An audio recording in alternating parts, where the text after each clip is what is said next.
Lock up your bikes and feel the heat. It's time for Like a Podcast, aka Podcast Gagotoku. I am your host, Argyle, and with me as always is Jordan. Hello. And this week, we're talking real estate. We're talking real estate. Free or otherwise. How's your week been? How's things? My sleep schedule is all fucked up. This is part of the reason we had to just kind of postpone this recording. That's why things will be a little late. It's okay. It happens. We're all human. Yeah, sometimes you just sleep until like 4 p.m. and that's just what happens. Yesterday I started playing a little Persona Royale. I saw that. And then I looked at the clock and I had been playing for like 8 hours and I said, "Oh no. It's this again." That's like the Fortnite version of Persona. That's the Persona disease. Yeah, it is the Persona Royale. So everyone drops into one map, right? And then you just have to you have to like go read a book or take a bath, and then whoever is the smartest, strongest, and gutsiest by the end of it, they win. And the thing they win is that they've sunk 150 hours into this same game that they've already sunk 150 hours into. I think they really failed at like emulating the Fortnite business model when they put the dances into a separate game. That's very true. And also, you can get some of the skins for free, which is, how dare they?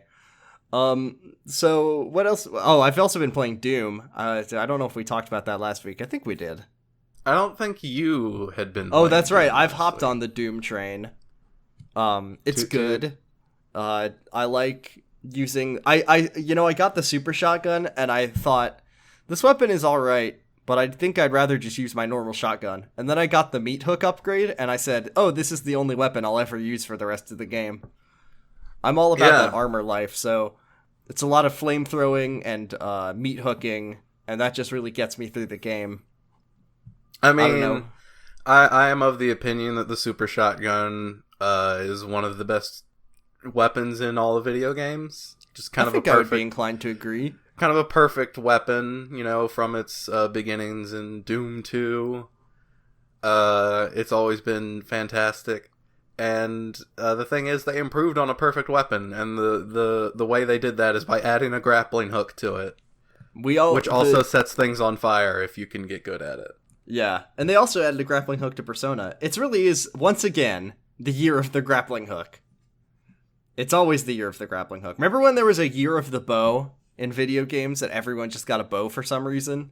I mean, everybody still gets bows. It's still No, thing. I know, but there was like 1 year. It was like Far Cry 3...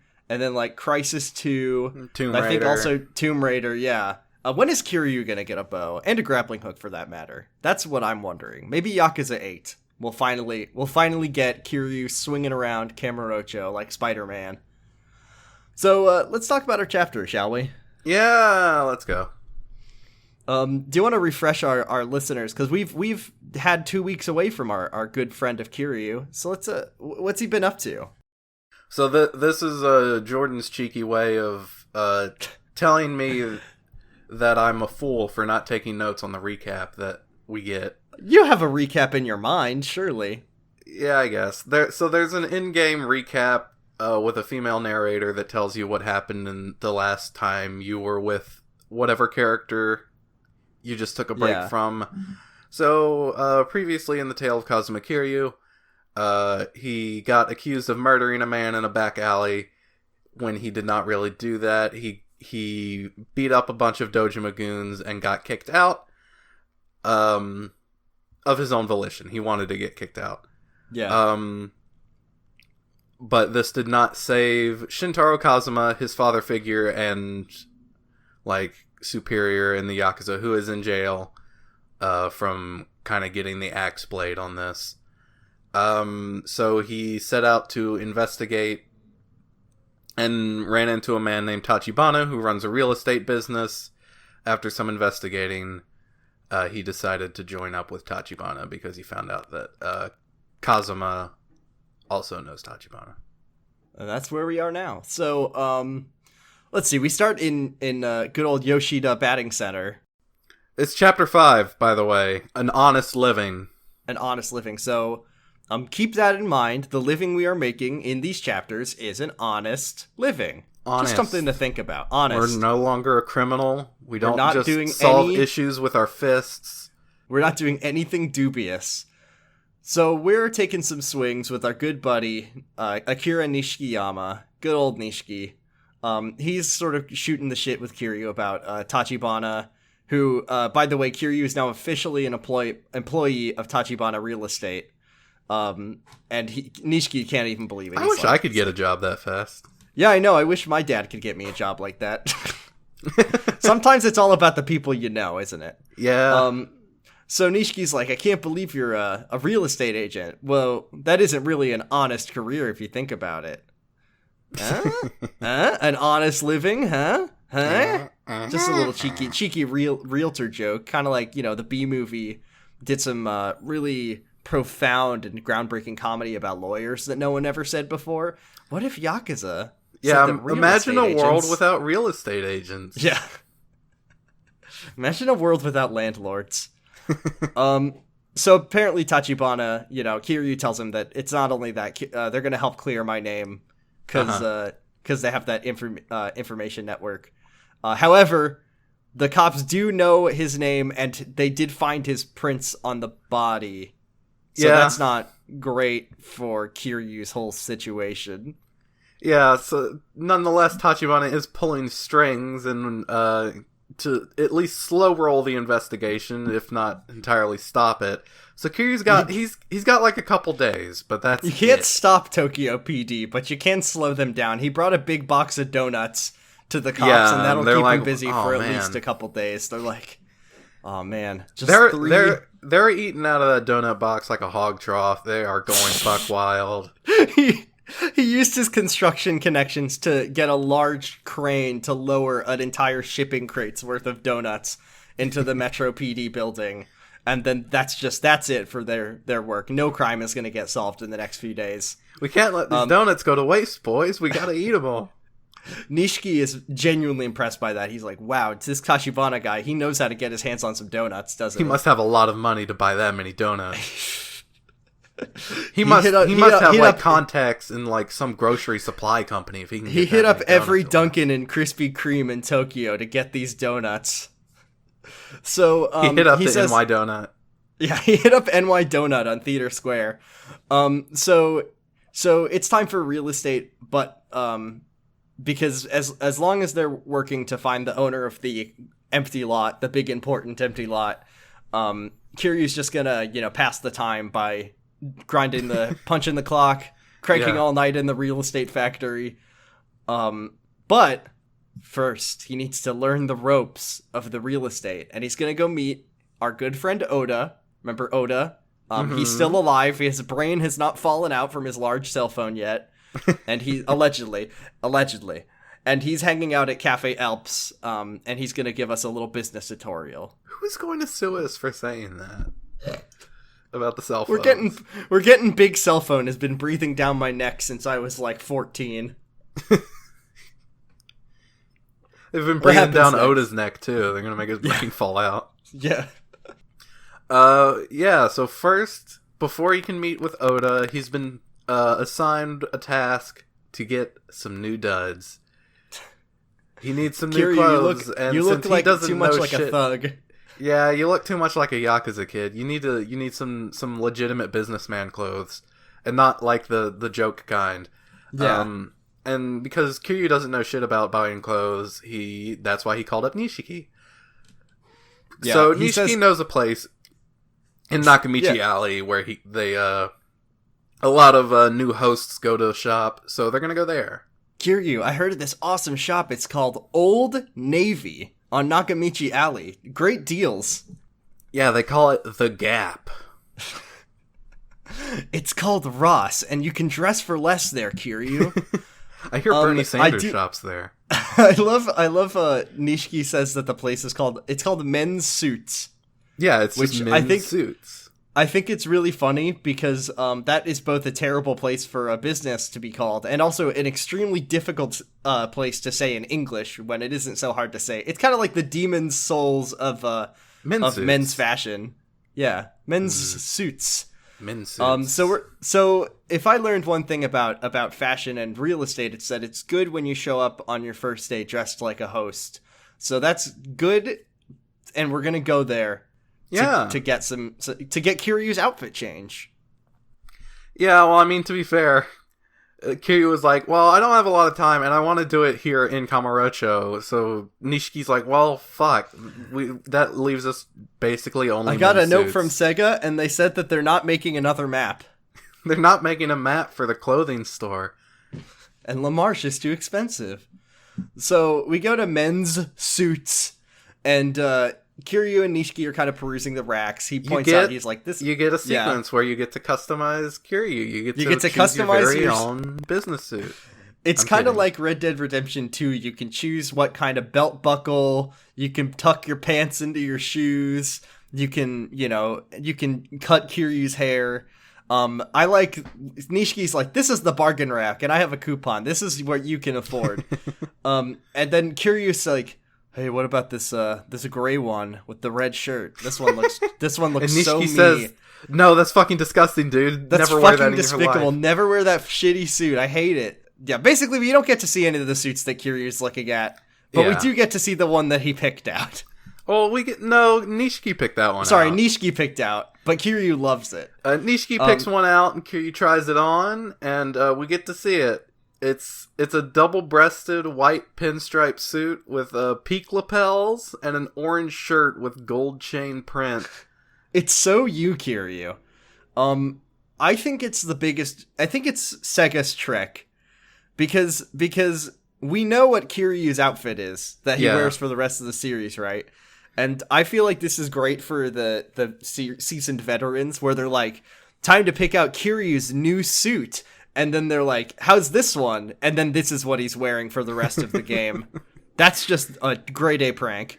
Yeah, so he walks out and he looks like a fucking dipshit. And Nishiki finds a dipshit we have to look funny. at a dipshit we have to look at for the rest of the game. Yeah. You can't escape the suit. Unless you play on New Game Plus, and then you can escape the suit, but I will not escape the suit. I don't think you can. I tried changing my outfit this episode, and I couldn't. Oh, fuck. Maybe you have to wait till you get the hideout. I got the hideout. Hideout. The real estate office. Right, well, that's where you usually do it. But oh my god, you're right. We're stuck in the suit. This is like a Goosebumps novel. It's called, like, R.L. Stine, The Bad Suit. It's a good suit. It's a perfect suit. It's so good. I'm so glad that we get to humiliate Kiryu like this for an entire game. Even though Nishiki's the one who picked it out, he's just like, damn, dude, you look like a total asshat right now. Yeah, you still don't look like a businessman at all. What a dork. You still look like a Yakuza. You still look, like a fucking criminal. That's in the face. That's in the bone structure. He's a Yakuza down to his DNA. You can't do that. They did phrenology on him, and he has the Yakuza gene, and he can't do anything about that. The time-honored real science of phrenology will tell you if you are a Japanese Yakuza or not. There's the virgin real estate businessman versus the Chad Yakuza. And you can see it in the skull. So, Kiryu's pissed off because Nishiki picked out a suit and now is making fun of Kiryu. But Kiryu loves his new suit. He thinks it's so fresh, and he loves how dumb it makes him look. And it really accentuates his body when you do the disco dancing minigame. Yeah. Which I would like to talk about later. Yeah, we'll talk about that later. So Oda says, like... Kiryu says if Oda has a problem with it, well, he's the one who told me to pick out this new suit. By the way, thanks for buying it for me, Nishiki. I was always planning on you paying it forward. Yeah. That's after Nishiki's like, all right, well, to celebrate my boy getting a new job, I'm gonna pay for the suit. And Kiryu's like, yeah, and then dude, Kiryu's like, yeah, you were always gonna pay for the suit. Yeah. What a bitch. Damn, Kiryu. So, Nishiki warns Kiryu, tells him that Kuze's like on the warpath. He's after his last encounter. Wait. Are you saying Kuze is mad at us for some reason? Yeah, I don't know why. He only lost a finger and a lot of standing within the Dojima family last time we met up with him. So we go to Cafe Alps on Nakamichi Street. Oda's there. He's pissed off that Kiryu is late and dressed like a real clown. And Kiryu's just like, well, okay, well, you're one to talk. What are you wearing, Oda? with your dumbass cell phone and your big silly suit. Kiryu asks if there's anyone better qualified to train him. That he's like, can I get a better one? Does Tachibana have like a real, not you person to teach me how to do real estate? Yeah, they don't like each other. Yeah, they don't get along. And Oda says like, I'm a tough love kind of teacher. Here, put on these nerd glasses. Put on these nerd glasses so you look like a real businessman. If you put on these nerd glasses, it might push the look from Yakuza to real estate just that little bit more.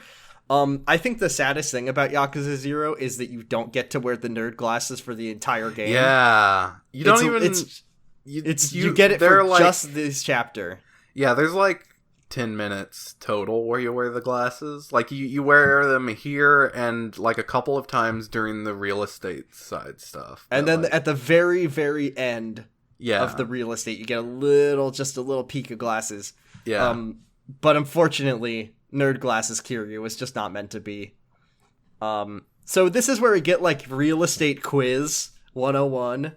He just kind of first Oda explains to us that we're meeting with a regular client.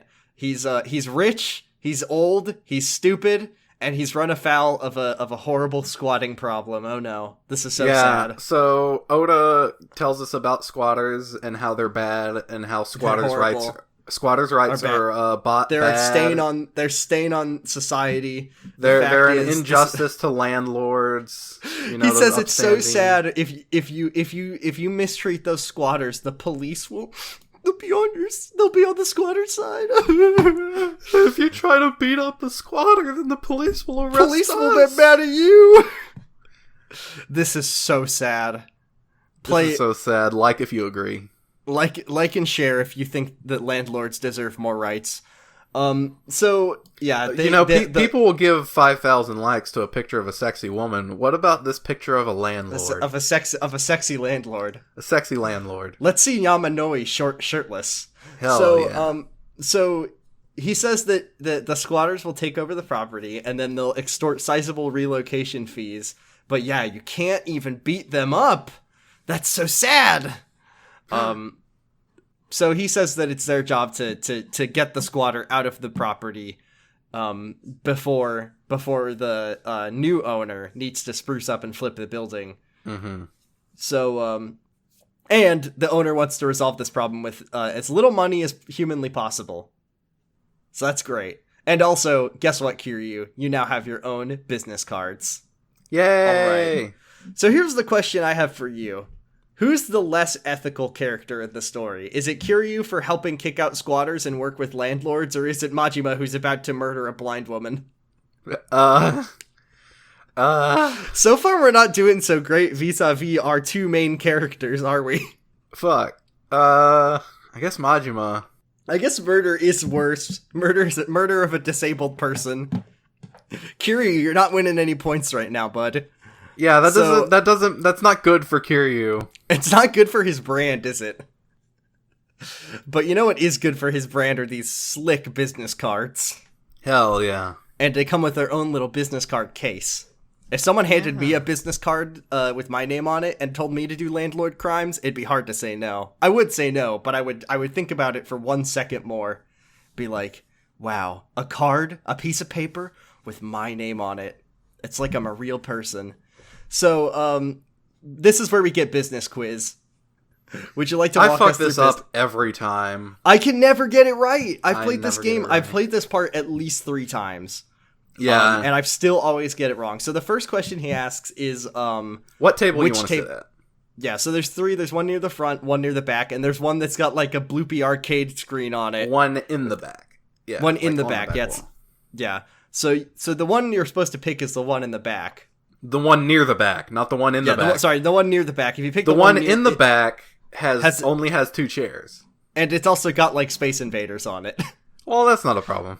Yeah, you're right. Yamanoi-san would love to play some arcade games while we kick back and talk about his squatting problem. So you pick the one near the back, I think because you don't want it to be too close to the door, and I think it's like more private or something like that. Yeah, I guess. And then Oda asks you which seat to take. And I always accidentally pick the one. You can pick the one closest to the door or the one farthest from the door.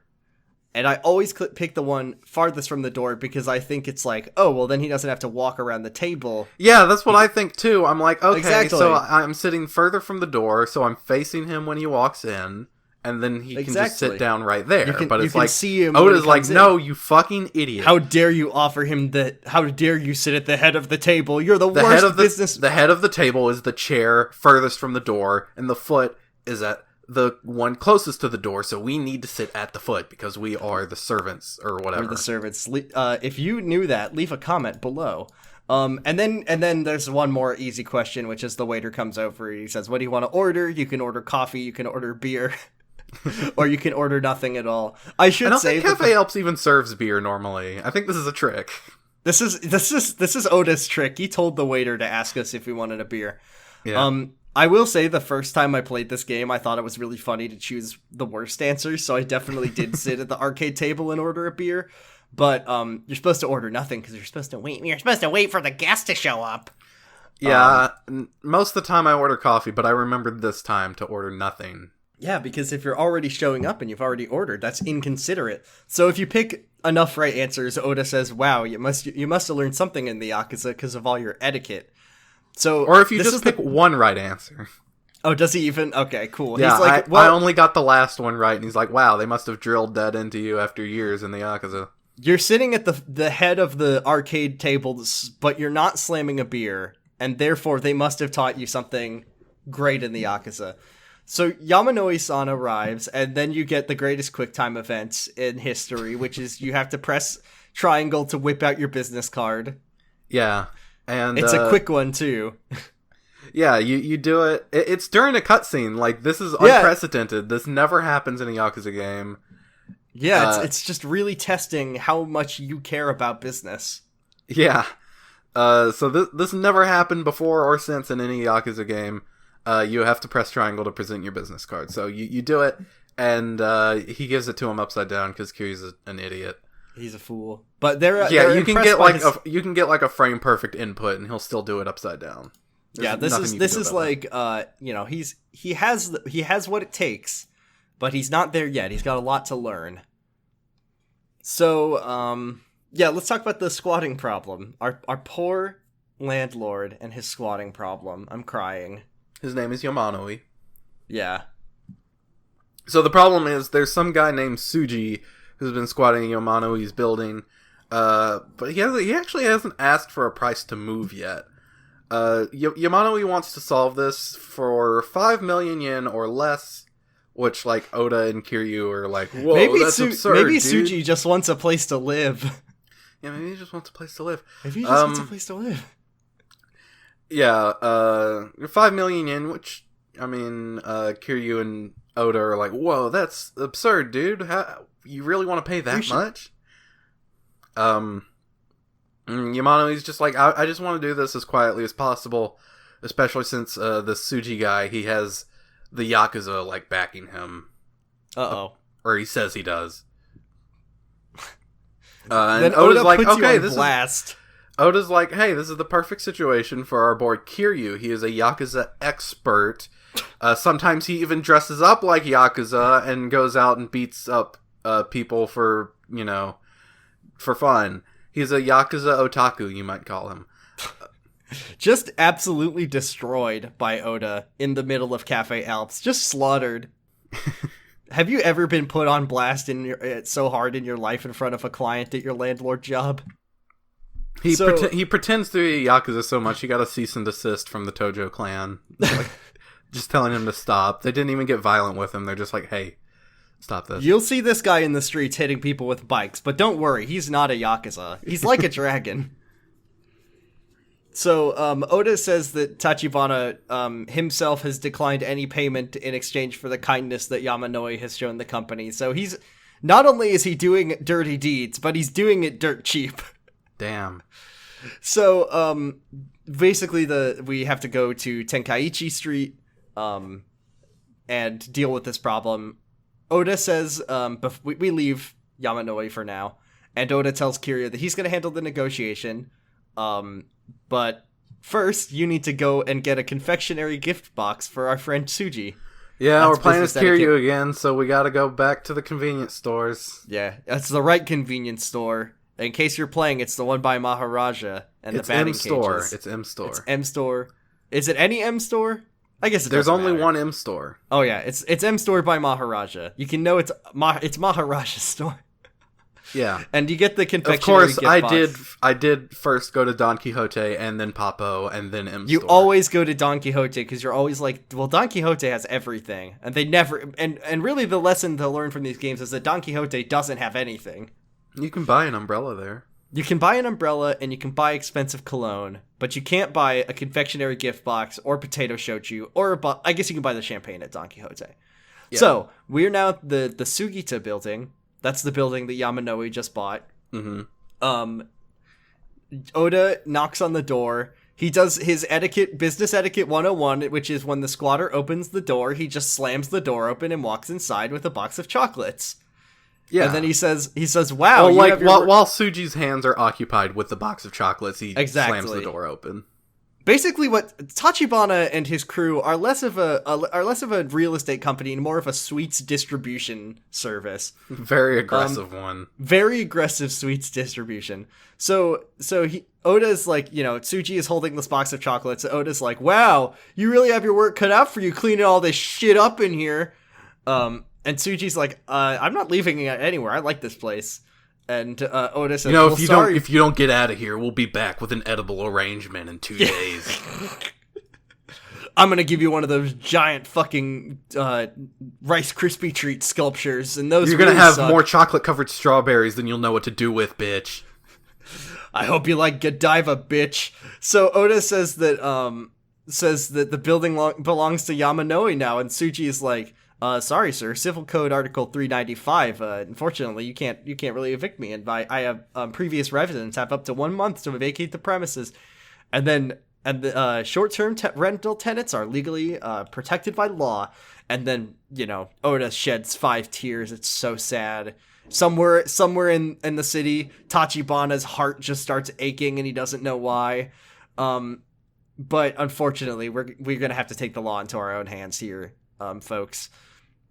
So, Kiryu's like, you're just after a relocation fee, aren't you? Drop the act. And then Tsuji says he wants to speak to the owner. This is so sad. This is so sad. This is so sad. Oda's like, yeah, you're not going to speak with the owner, but pass along the message to your Yakuza handlers that Tachibana's handling this case. Uh-oh. They dropped his name. They said his name. Yeah. So, outside, they are... he's like, that went about as well as I could have done. And Kiryu says, well, it seems like you left your business etiquette back at the coffee shop. And then Oda says, it's not him that we're negotiating with. It's these guys. And then on cue, 5 Yakuza show up at the door. They want to hear... They're basically here because they were, in fact, working with Tsuji.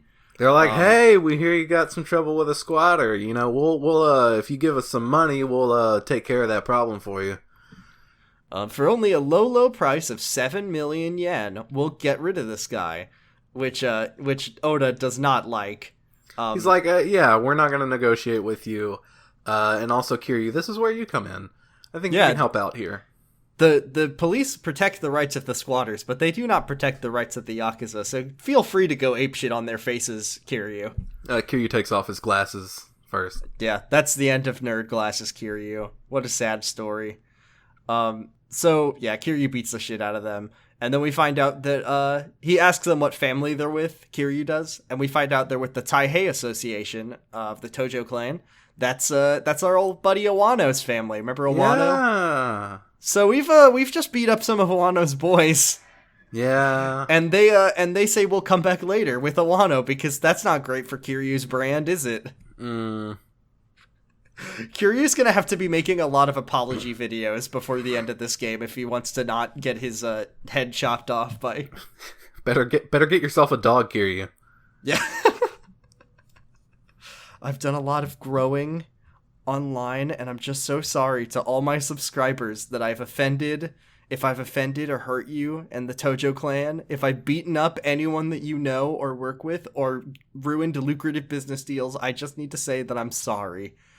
So Oda says like, oh, things are messier now than they were before, but things were always a problem since we've been going after the empty lot anyway. And that's when Tsuji comes out. He sees all the Yakuza dead on the floor of Kamurocho and says he'll leave by the end of the night. No charge. Damn. Seems like we've lost this battle. Epic. And everyone clapped. Yeah, everyone claps for the landlords. So Oda then sends Kiryu on a task of his own to go tell Yamanoi the good news. And then once he's done, he wants Kiryu to meet him at a bar called Serena. Oh my god!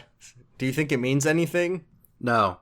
Anyways, they're going to go to Serena for a drink. It's just this little like hole in the wall that it's an executive lounge. It's some spot. Yeah, so he tells you to go meet Yamanoi at Mock Bowl because he's a big bowler. I thought you were going to say he's a big boy. He's a big boy. He's a big boy. He's a big baller. Whatever you. He's a tremendous lad.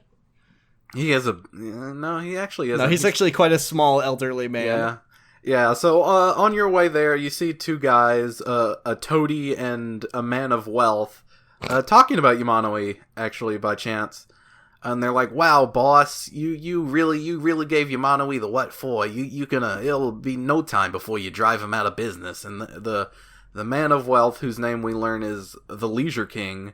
I like his name. You know, that's what his mom called him. Yeah, that's his name. The Leisure King. His name is Leisure King. Yeah. He's like, yeah, hey, don't worry about it. Yeah, it'll be like, I'm sure he'll get the message after a few bruised ribs, but if he don't, then there won't be a next time, if you get what I'm saying. Hey, then he says, once Yamanoi's gone, that whole patch of city will give me huge bragging rights with the 3 billionaires. The 5 billionaires. I don't know why I said 3. The 5 billionaires. And then on his way past Kiryu, he pumps into him, and he's like, "You're lucky I already hit my quota for beatdowns." As they say, I'm feeling generous today, so I'm not gonna beat the shit out of you. Hey, later. You've done yourself a favor, Leisure King. He also says, it's like they say, the hungry fight, the wealthy forgive. And Kiryu stares hate rays into his brain.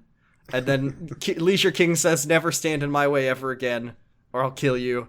And then leaves. We find Yamanoi on the ground outside of the bowling alley. And we take him back to the Sugita building, and he thanks Kiryu's help for dealing with that pesky swatter. And Kiryu asks if he's okay, and he's doing all right. He's got an old body, but he also has a lot of money, so he's probably invested in himself plenty over the years. Mm-hmm. And he explains that there's a group of men who are trying to drive him out of business. They're really, they're kind of the big box store taking out the little guys, if you think about it. Yeah, like these chain real estate agents just trying to take down mom and pop landlords. Mom and pop landlords, that's right. So Kiryu says, "Oh, does this have anything to do with the so-called Leisure King?" And he says, "Oh, the Leisure King is a tycoon who made his fortune running pachinko parlors. He's one of the 5 billionaires. Here are all of them. There's the Leisure King, the Pleasure King, the Electronics King, the Gambling King, and the Media King. And they have so much money. And when capital can't seal the deal, they use force." Wow. Kiryu, yeah. They're Kiryu unethical capitalists. They're evil bad guys. So apparently, they've sliced up Kamurocho into 5 districts, and they've created little monopolies. This is so sad. And Yamanoi... This is when capitalism goes wrong. This is why we need Elizabeth Warren as president of Japan. We need good old-fashioned capitalism. So Kiryu learns that there's 5 districts in Tokyo, and each of them holds monopolies in one of them. However, Yamanoi, the little guy, we got to stand up for him. He has a few meager holdings left, and he needs help to take back the city because here's what he explains. The 5 billionaires are doing great in this boom economy, but Yamanoi knows that someday this economy is going to go bust. And then those hardworking tenants in his buildings, in those buildings, they're not going to be able to survive the bust years, but the rich people will, which is true. And that's why, the only way to defeat 5 evil landlords is with one very nice landlord. Yeah. And he needs your help. Yeah, he needs your help to overcome their bad monopoly by creating good monopoly. Creating one very good monopoly. Yeah. Yeah, that's the point of this minigame.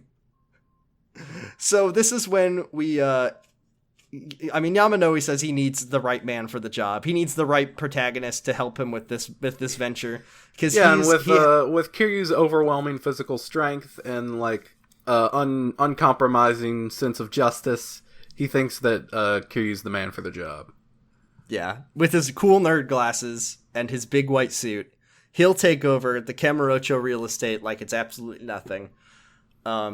So he explains that because Kiryu's not on the idea so far, he's like, I'll never be a landlord. There's not enough money in the world to make me be a landlord, and you cannot say anything to change my mind, because there's no ethical consumption under capitalism, he says, Comrade Kiryu says. And then Yamanoi says, by the way, do you know a man named Shintaro Kazuma? And then Kiryu's like, I'll fucking do it. Where do I sign up? I'll do it right now. I'll sign the blood pact. Here, I've already cut my thumb open. Just let me do it. Just let me do it. This is where... you do sign a blood pact if you want to become a landlord. That is a fact. So apparently Yamanoi knows Kazuma, and he personally... Tachibana personally reached out to him to give Kiryu the task of taking down the 5 billionaires, because he knew that he has it in him. He's got the heart of a landlord and the wings of a bat, which are also what landlords have. So yeah, he says basically come back in an hour, and I got a secretary, and she'll clean the whole place up, and we'll get started. So just go out and do some shit. Yeah, I just have to erect the statue of Mammon, and then we'll be ready to go. Just got to make the blood sacrifice, and that'll clean up the whole office. Yeah. So that means it's sub-story time. Yay! Why don't you start? Oh, yeah, I'll start. All right. This one is called Heir to the Family. Kiryu is walking around the streets of Kamurocho, and he's approached by a menacing dude. He says that he has a message for Kiryu, and that someone from the Dojima family wants to meet him at the batting cages. That's not great for Kiryu, because you know how the Dojima family loves Kiryu, and loves all his good work. Yeah. But Kiryu goes, and instead of a, Kuze or a Wano or what's the other guy's name that I can never remember? Shibusawa, thanks, we haven't seen him in a while, is a little fancy lad. It's just a little boy in a bow tie with some suspenders and some shorts. He's a regular Noah for all you Yu-Gi-Oh likers out there. I'm not one of them, but it's Daigo Dojima. It's Patriarch Dojima's little son. Aww. And he has his own fucking entourage. He's a little 12-year-old boy, but he's got these large adult men hanging out with him. Large adult teenagers. They're like large adult high schoolers. Who look just like the character models for all the regular, people in the city. Mm-hmm. He's like, wow, check it out, everybody. It's my good bud Kiryu that I've already know. Apparently they know each other. We never really got to see how they interacted before the game, but they apparently are. Kiryu is on the very bottom of the ladder, and he's only been in the family for 3 years, but he knows the boss's son. Well, he is kind of another one. He's the captain's son, basically. So maybe they had a little play date.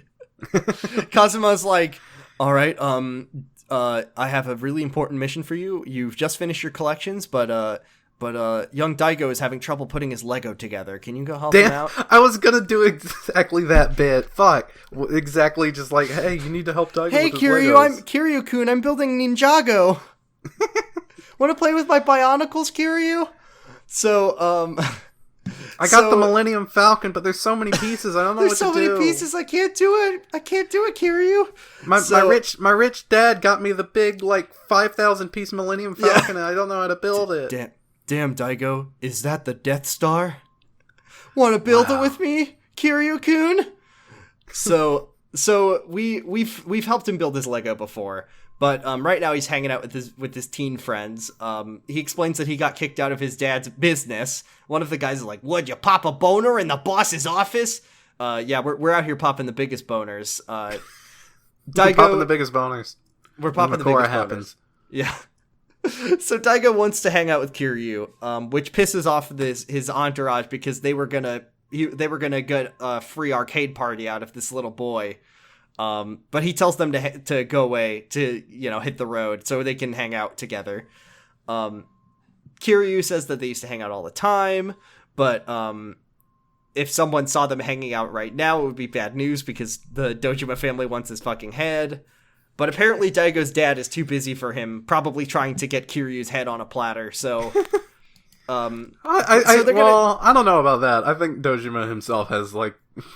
That's true. Dojima doesn't... Yeah, Dojima's just trying to watch Takeshi's Castle. He's always watching TV, Kiryu! He's always watching reruns of Takeshi's Castle. He's got every episode recorded on his VCR, and he watches them every day. So Daigo says that he's got the cash to fund a playtime with him and Kiryu, and with Daigo by his side, no one in the Dojima family is gonna fuck with them. There's a bit of a dynamic in this where Kiryu keeps calling him Master Daigo, which Daigo is like, "Don't call me Master Daigo, just call me Daigo." So they go to the Club Sega, where a little boy would want to go. It's not Club Sega, it's Sega High-Tech Land. That's right, Sega High-Tech Land. It's Club Sega later, my bad. And Daigo is saying that all the kids these days, they're totally hooked on that UFO catcher. Let me show off my cool skills. And then he says with my voice, I'll get one of these done on my first try. I'm so good at these. and then he can't because it's very hard. But unfortunately, he sunk cost fallacied his way into wanting a prize because he put so much money in the machine. And he's now making Kiryu do it for him. So I win him a special prize. It didn't take me as long as it normally does. What did you get him? I got him Woo Papa, which I think I think it's like I don't remember which one Woo Papa is. You can get Woo Papa, you can get Woo Mama, you can get... I don't know what Woo Papa is. I think it's the bird. I think it's one of the birds. Bunchon is the bird. Oh, you're right. What is fucking Woo Papa? It's like a little monster, I think. I'm looking it up. Woo Papa. I just like to say it's a little like axolotl with a hat, basically. Oh, I love Woo Papa. Yeah. So Daigo is like pissed that Kiryu got it so quickly, and then he was like, "Well, you loosened it for me. Can we call it a day now? I have things to do." And then Daigo says, "No, I want to go somewhere kids can't go by themselves."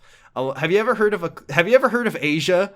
And Kiryu's like, we live in Asia, and he's like, "No, man, it's a." Yeah, I know, fucking Kiryu, right? Great job.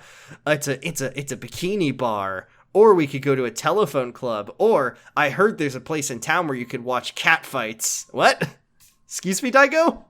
I don't know about that one. Yeah, Kiryu says that instead he'll settle for a lounge, where he'll just like get a virgin drink for Daigo, I guess, if he's gonna make us do it, which he will. So we go to the same bar, the karaoke bar that we went to with Nishiki at the beginning of the game. Nice. They're not going to let Daigo in because he's a little boy. And then Daigo does the whole, "Do you know who I am?" And the bartender says that he wouldn't let Daigo in if he was the prime minister's son. But then he says that his dad is Sohei Dojima, and then the guy changes his tune. Kiryu tells the bartender, he's like, "Just give him some soda and tea mixed together and tell him it's a cocktail, okay?" And then... You ever have to supervise an adult vacation for a little boy? So, they sit down. Daigo asks if he can get a hostess, but the bartender says this is a karaoke club. And then this off-duty hostess, who's like an older woman, sits down and she's like, "I'm a hostess."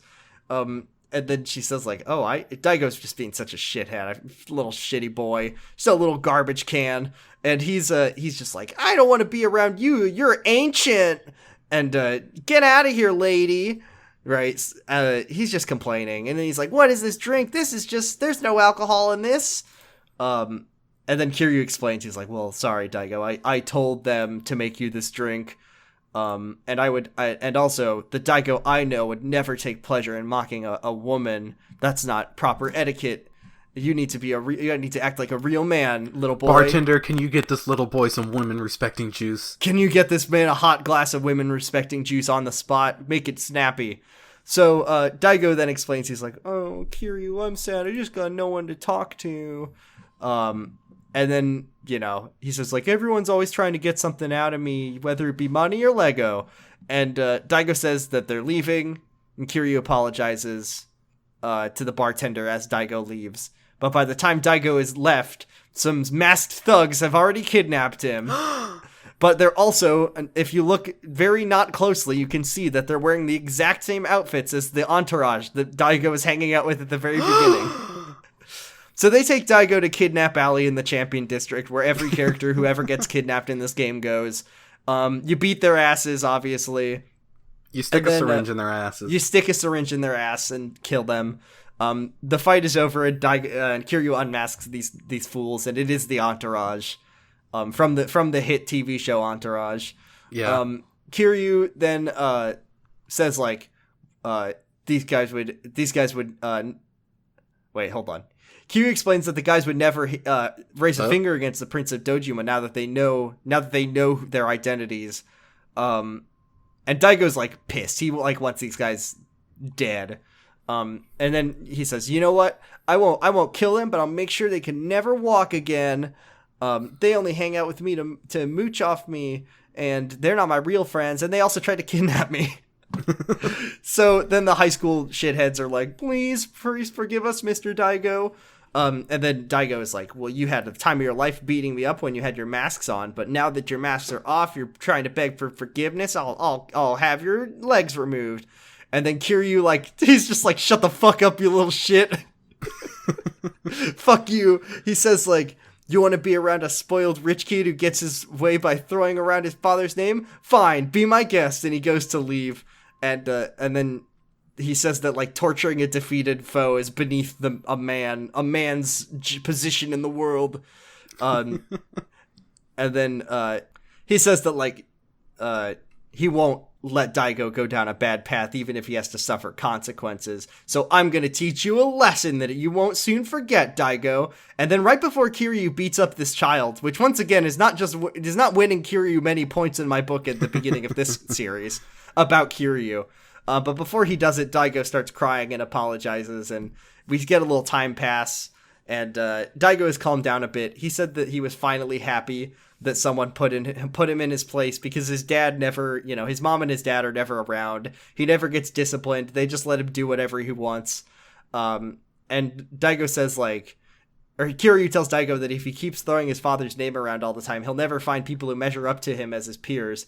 And he needs to make real friends. And don't forget, Daigo, you got at least one friend in me, Kiryu Kazuma. So he says, you got a friend in me. I fucking knew you were going to do that.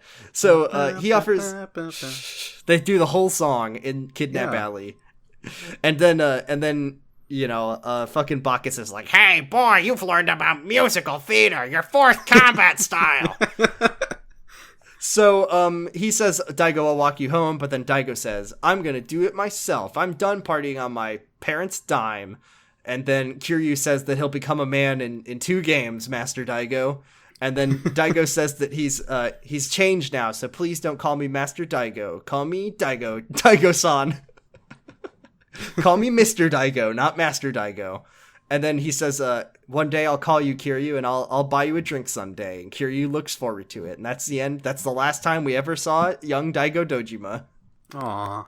What a shame. I wish he would come back in later games. He seems like a pretty promising character. He seems like he's on his way to character development. We'll see. Well, maybe we'll get treated with an Easter egg someday. Yeah, maybe. Yeah, he might make a cameo in one of the later games. I don't remember. So what sub-story did you do? So I did sub-story number 12. Miracle on Tenkaichi Street. Oh, God. Yeah. It's this one. It's this one! Yay! Kiryu's walking down Tenkaichi Street next to Akashimaru, and he overhears 2 guys whose text boxes call them Americana fanboy and Western culture enthusiast talking about how there's an American star in Kamurocho. It's the pop star prince himself, Miracle Johnson. It's Miracle Johnson here in Kamurocho? Yeah, he's here in Kamurocho, and he's here to shoot a new music video. Do you know what I love about Miracle Johnson? Is that he has no negative baggage attached to his name, Miracle Johnson. None. No crimes. None. He's done nothing wrong. That's what I love about Prince of Pop Miracle Johnson. Yeah, no, he's the pop star prince. Get it right. Oh, I'm sorry. I'm so sorry. That was my bad. The pop star Prince Miracle Johnson. Yeah, they say he apparently, the rumors say that he's already in Japan, but there's been some kind of problem, so they haven't been able to start the shooting on the music video. On the street, yeah. Nonetheless, they're going to keep an eye out for any production staff that might be lurking around. So Kiryu kind of goes. They're on the out lookout for a guy in a big pink shirt with a yellow sweater tied around his neck. That's how you know that Miracle's in town. Yeah, so Kiryu goes out, he does some things, and then he's walking back down this street, like right across the street, and somebody calls out to him. He's accosted by a man who says, "Ciao!" Oh no, I only know one guy who talked like that. Yeah, it's Papillon Kato. Papillon Kato. He's been looking all over the place for Kiryu. He's got a huge chance here to make everyone on the planet just lose their minds. They're gonna lose their shit, and it's gonna be your fault, Kiryu. He gives Kiryu a hint, and he says, "Woo!" And he, like, points in the air. And Kiryu just says, I have no clue. And Kato's just like, come on, dude, it's Miracle Johnson. It's Miracle Johnson, man. Come on. I don't. Should we say, by the way, that that a consistent character trait of Kiryu Kazuma is that nothing in the entire world outside of basically this one part of Japan that he lives in exists? Yeah. He's about as out of touch with popular culture as any person has ever been. Yeah.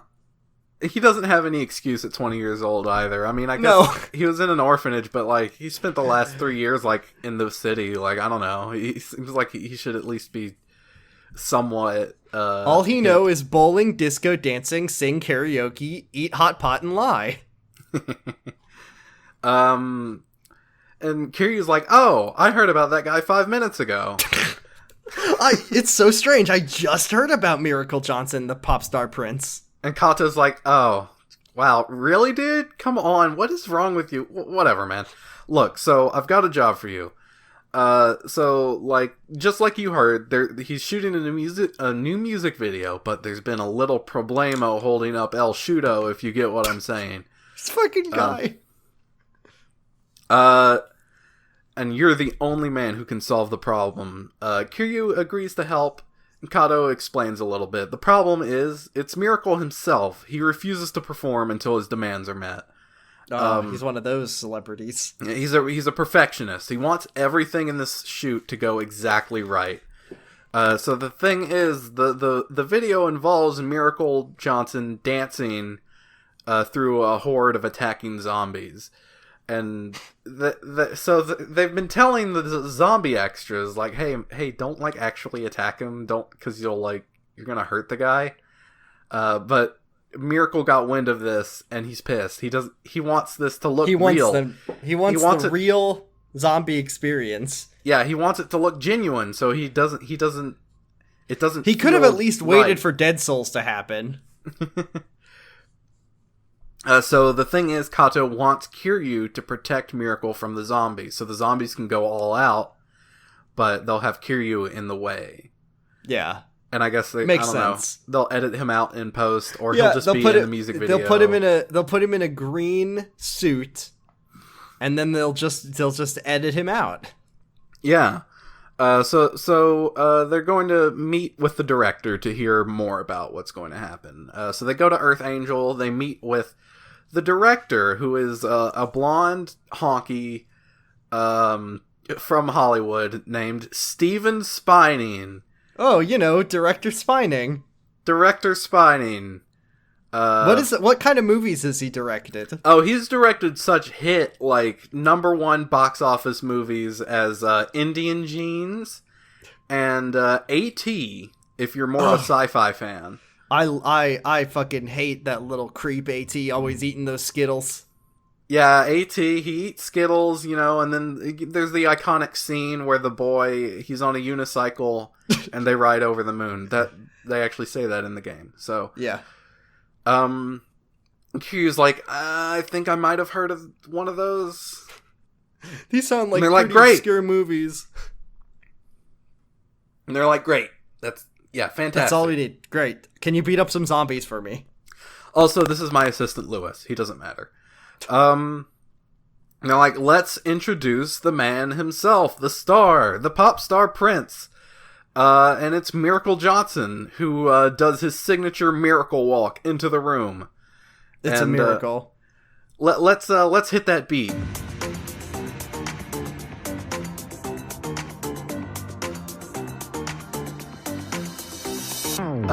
He hits dance moves, he's spinning, he's striking poses, he's wearing a red leather jacket, black pants, and a white fedora, and some really some ostentatious sunglasses. Yeah.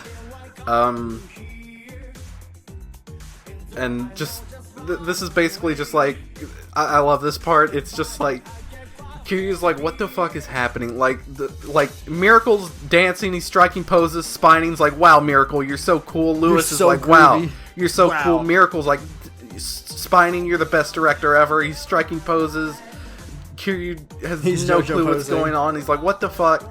I don't know what. Even Kato's like, I'm sorry, dude. I'm sorry. These dudes are like weird even for me. They're just like, and Kiryu's just like, okay, whatever. Let's just do the filming. Let's just do this. So here you get your mission. So you need to protect Miracle Johnson as he does his new dance move, the Miracle Walk, down Tenkaichi Street. You need to protect him from the zombies that will drop in. And it's just an escort mission. It is. This one's I remember having a little bit of trouble with this one. Yeah, this one's kind of troublesome. It can be kind of difficult if you're not on New Game Plus like I am. Yeah, exactly. So you walk down the street, you hit all the zombies with bicycles or whatever as Miracle does his miracle walk, and they get to the end of the street, and they shot the greatest music video of all time ever. All these people are going to talk about the music video of a man miracle walking backwards down a street as a large Japanese man in a goofy business suit just beats the shit out of the rest of the... With a moped. Yeah. With a moped. That's like, those are some serious moves. People are going to be talking about that for years to come. Yeah, they're going to say, holy shit, and that's rad, and then they're going to learn how to use beast style They'll all know how to use beast style. Yeah. So Miracle's so impressed that he offers Kiryu a job as his bodyguard, but Kiryu's like, no. I got bigger fish to fry. Kamurocho is big enough for me. The world is way too big, so I'm just going to stay here. Kiryu has crippling anxiety when he thinks about the scope of not even just the universe, but like the scope of just the world he lives in. Just he can't. Just like the nation of Japan is like a little. Yeah, bit. when he thinks about even just the city of Tokyo, he has a panic attack because he's like I've spent my whole life. I've spent so much time in Kamurocho. Me as the player, I've spent 50 hours per game in Kamurocho. What if they gave me another city in Tokyo, another part of Tokyo? I can't. That's too much content. That's too much content for Kiryu. So, since he doesn't want to be his bodyguard, Miracle offers him 2 gifts to choose between. This is so fucking stupid. He calls in his zombies, who leave you 2 gift boxes. Black or white. Black or white. Black or white. Black or white. So, there's a big black box and a little white box. This is the classic choice of big box or small box. Yeah, so if you choose the black box, you get the silent shoes. If you choose the white box, you get a baseball shirt. If you choose the black box, you wake up and you see how deep the rabbit hole goes. And if you choose the white box, you can yell at feminists on Reddit. Yay! So which one did you choose? Black or white? I chose the black box because I knew what was what going in. What did the silent shoes do? I think they make you it like easier to sneak past enemies without getting into fights. I don't use them. Good stuff. Yeah. So that's Kiryu is still like, I don't really understand what's going on with you Americans, but I appreciate this experience all the same, and at least I'll never have to fight zombies again. Yeah, and Miracle says that if he's ever back in Japan, he'll definitely look up Kiryu and hit him up. That's surely the last time we will ever have heard of Miracle Johnson. Before we go back to our good friend Yamanoi, I wanted to talk a little bit about because I feel like we should do this through the game, is talk about some of the many mini games that exist in Kamurocho and Sotenbori, because there's so many of them. We've already talked about the karaoke in episode 1, exactly. Of course. So I actually, while I was waiting, I also because I said I did the sub story earlier. But what I actually did during this time was I went to Maharaja, the disco club.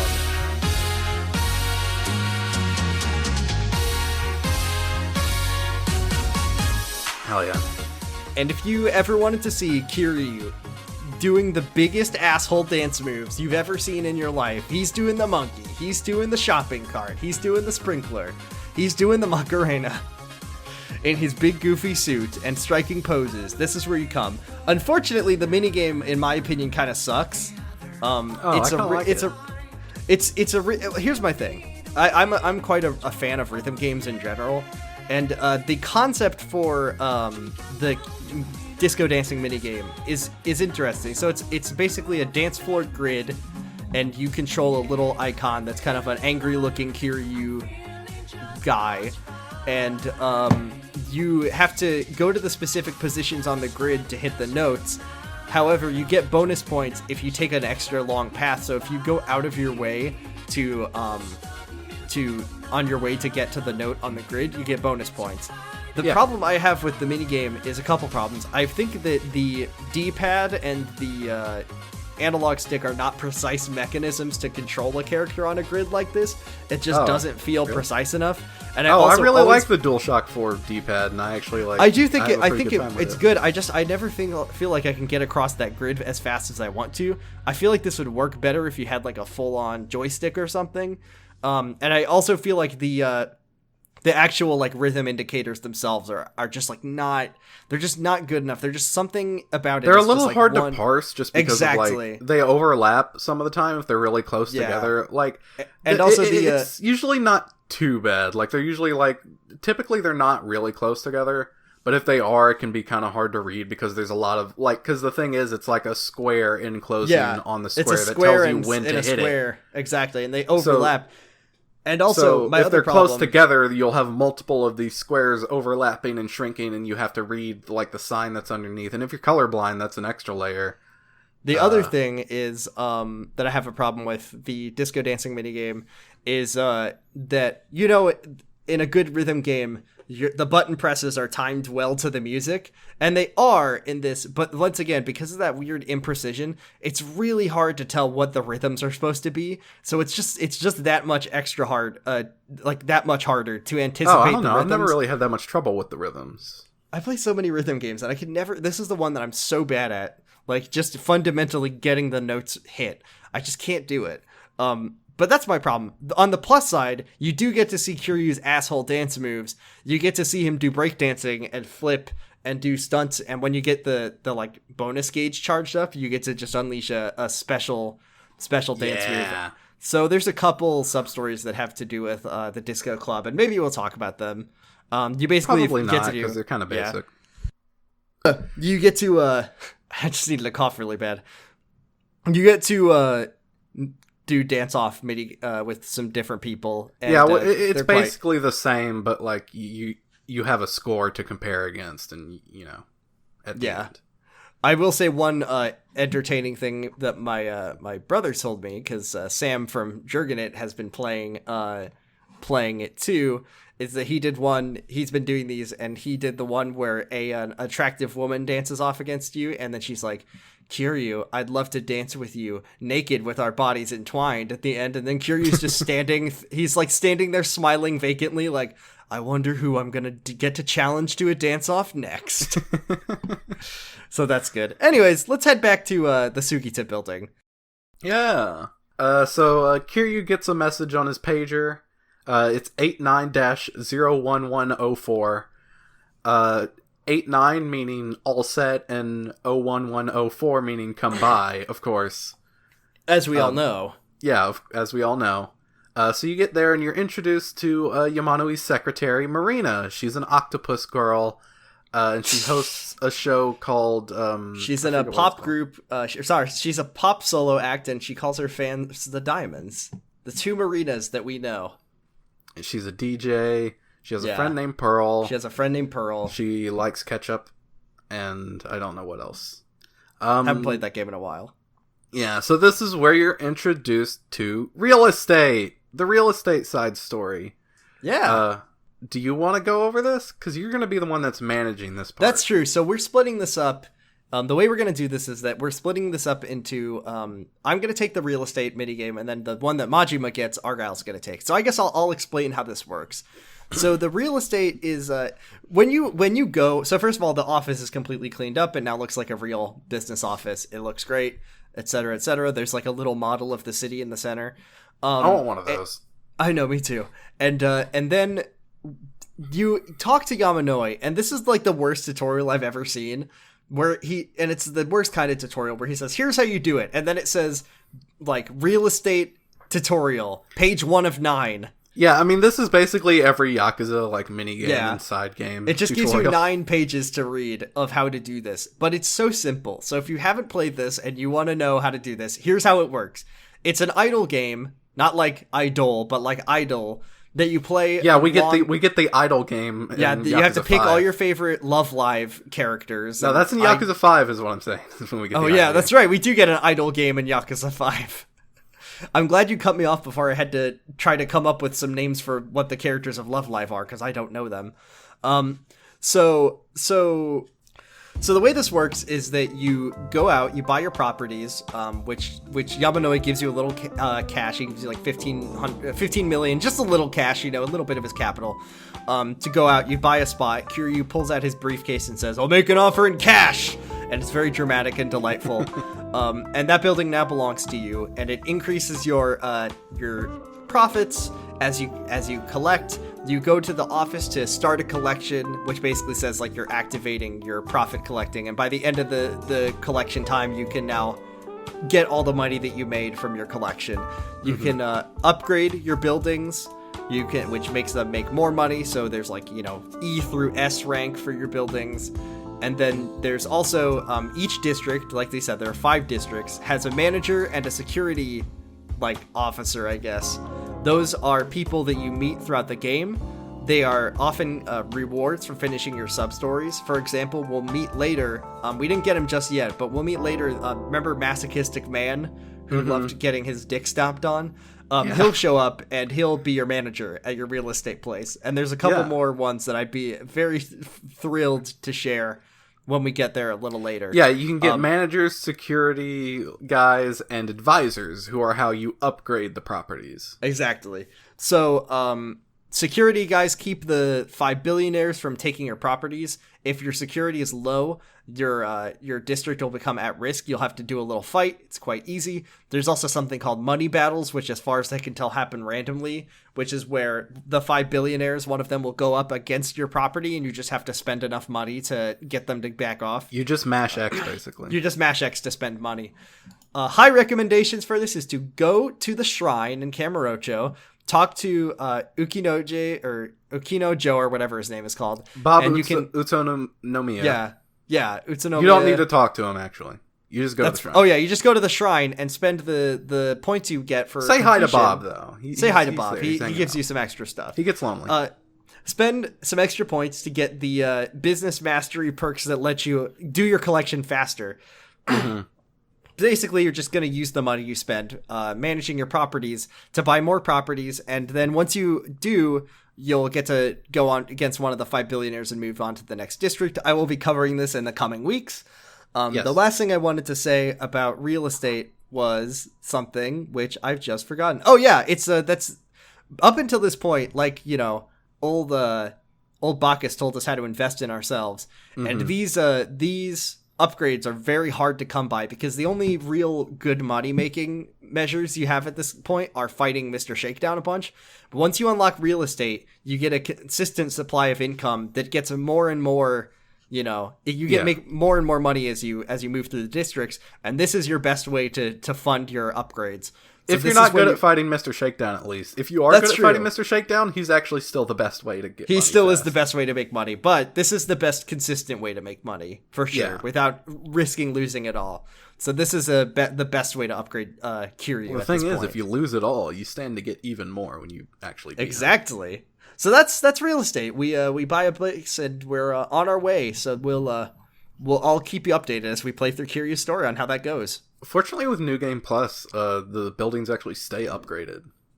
Do they really? Hell yeah! Yeah, my life is so much easier. Like the first two buildings, the ones that they make you get, like are S ranked already. Yeah, they're a full S rank. Fuck already. Yes, that's this. I mean, I like idle games, especially the fact that you spend so much downtime in Yakuza 0, just running around, doing stuff.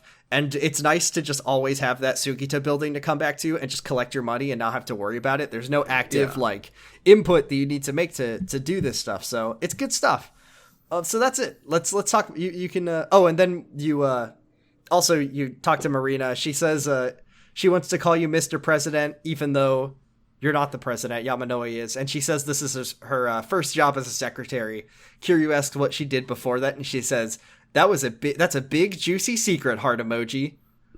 And then Kiryu says, I see a lot of headaches in my future, but I'm going all in. All right, Argyle, tell us what happens at Serena. Yeah, so after you're done with dealing with real estate, you go to Serena to meet with Oda. You show up, and there's the mama behind the bar. She's very pretty, and Kiryu's like, how talk just so you know, girls. That's not Argyle just being weird. That's what they call a female bar owner in Japan is called the mama of the bar. Yeah, and Kiryu's being very awkward. He doesn't know how to talk to pretty ladies. And then Nishiki's like, hey, dude, chill out. Nishiki's here. Yeah, Nishiki's here. He loves the spot. Oda isn't here, but Nishiki is. Serena is actually his new favorite spot in town, for now at least. Akira Nishikiyama's I Love This Bar and Grill. Yeah, for now, at least. This is his favorite place. It probably won't be, in like a few years' time. Yeah. And then Reina's like, oh, you must be Kiryu. Nishiki tells me about you all the time. It's very sweet. Yeah. And Nishiki's like, oh, hey, they hang out for a little bit, just waiting for Oda. And Nishiki's like, hey, you should give Yumi a part-time job here. And, Yumi Sawamura. Yeah. They're like, Kiryu, yeah, Kiryu, you sound like Yumi's dad saying you don't want her to get a job as a hostess here. But we're all on our way up. We're all rising stars. We're gonna do great things in this world. They just they have fun. Yeah, they're just having a little. They little decide. Banter.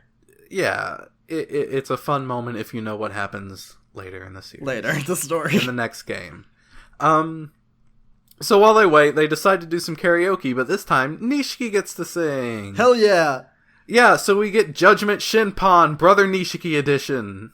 Which means that Kiryu is singing the backup. Yeah, you get to do backup for him. It's really good. Can we use that as like our outro music? Yes, this week I'll put in the Nishiki version. So that you have a great time. Nishiki gets to sing lead on Judgment Shinpan for once in his life. And after he's done, Oda still isn't here. Where the fuck is Oda? I'm telling you, if anything, he like picked up his phone or he was like sat down in a chair and his phone just like fell on his head and killed him. Yeah, it fell and made like a coconut bonking sound, like bonk. From a cartoon. In fact, I think someone said like, did Oda have an accident? Is he all right?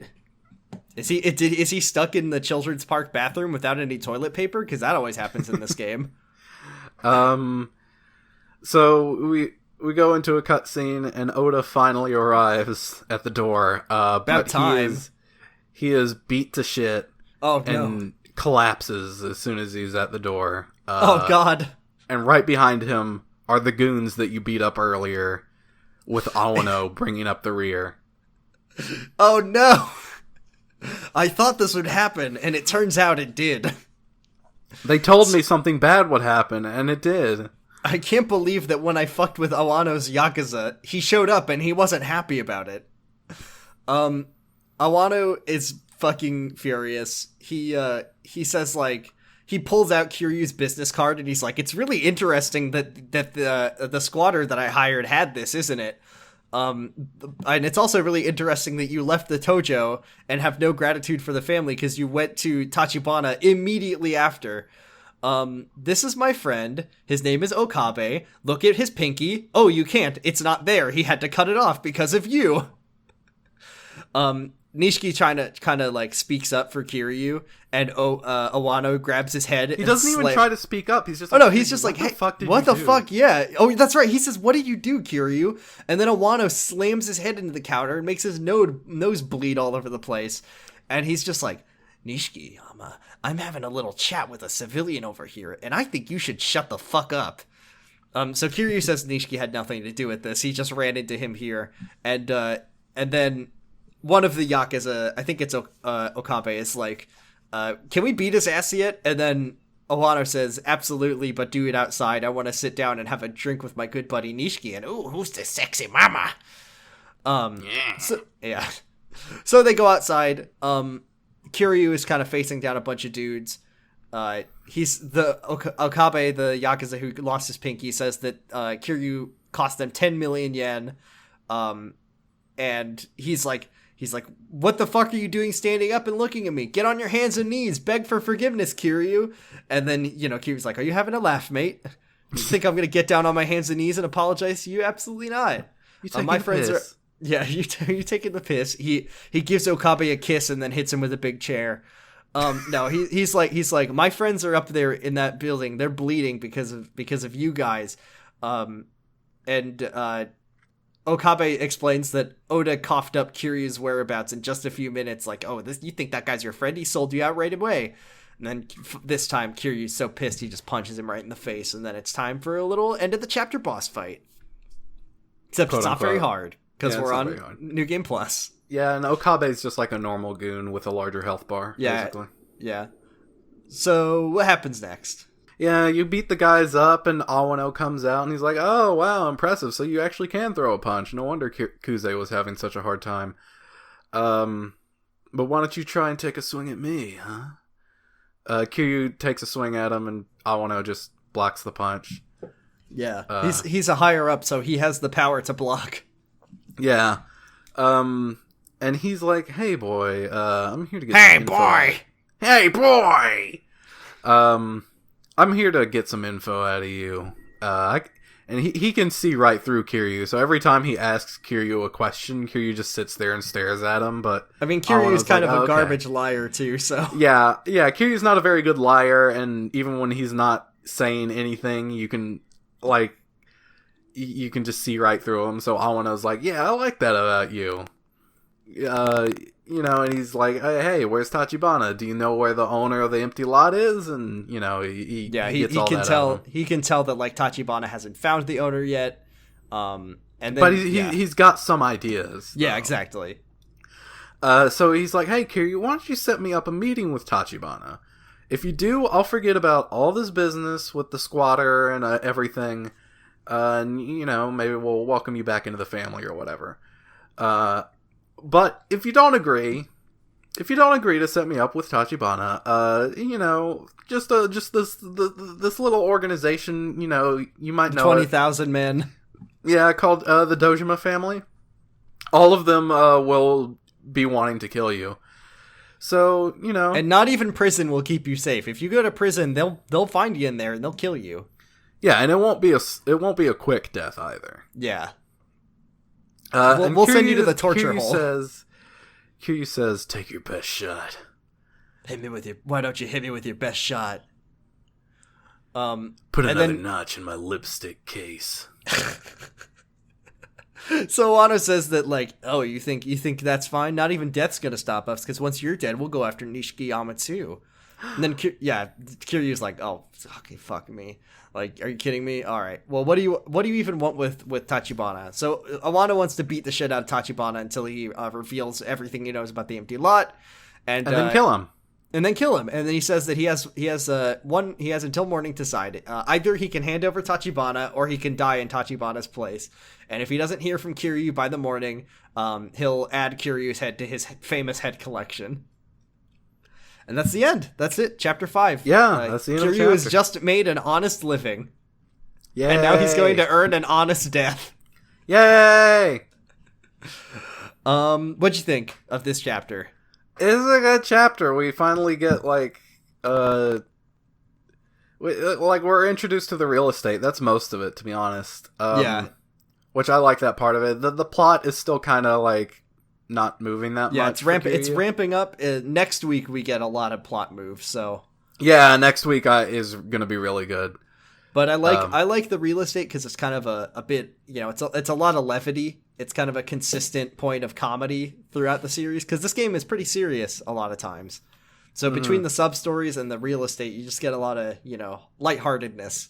Yeah, you can take a break from the story for a little bit and just buy up some properties. And I'm the kind of sucker who just, when I see a number ticking up or I get love big to money, watch a number go up, baby. I just love to watch a number go up. So I find real estate just my kind of shit.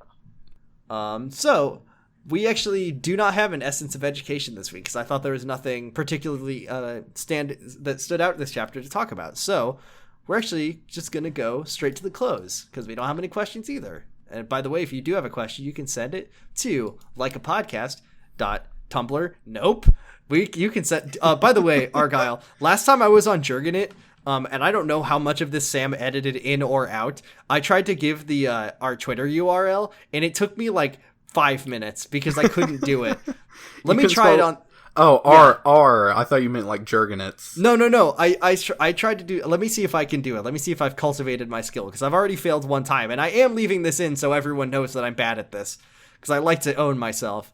You can find us on Twitter at twitter.com/podcastgagotoku. That's podcast, GAGOTOKU. Nailed it. It only took me 2 tries. There we go. Suck it, Sam. Get out of here. And you can find me on Twitter at twitter.com/BradApisRex. You can find Argyle on Twitter at twitter.com/Argyle_funk. You can find our podcast at Twitter... I'm so bad at this, dude.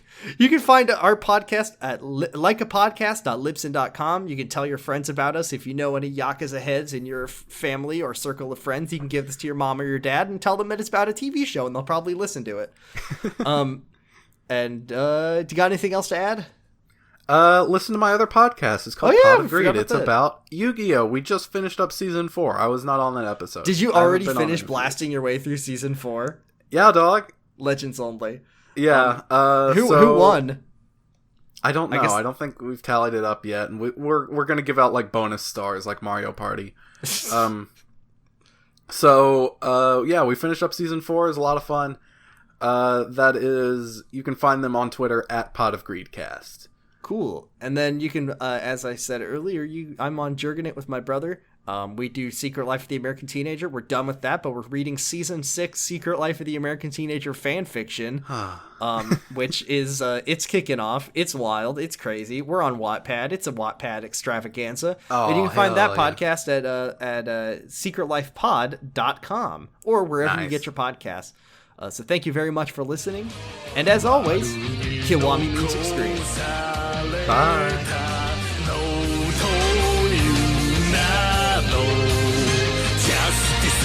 Oh, breaking the law, breaking the wall, 壊せ切り裂けてんだですもう breaking the rule 六法全書じゃ縛れない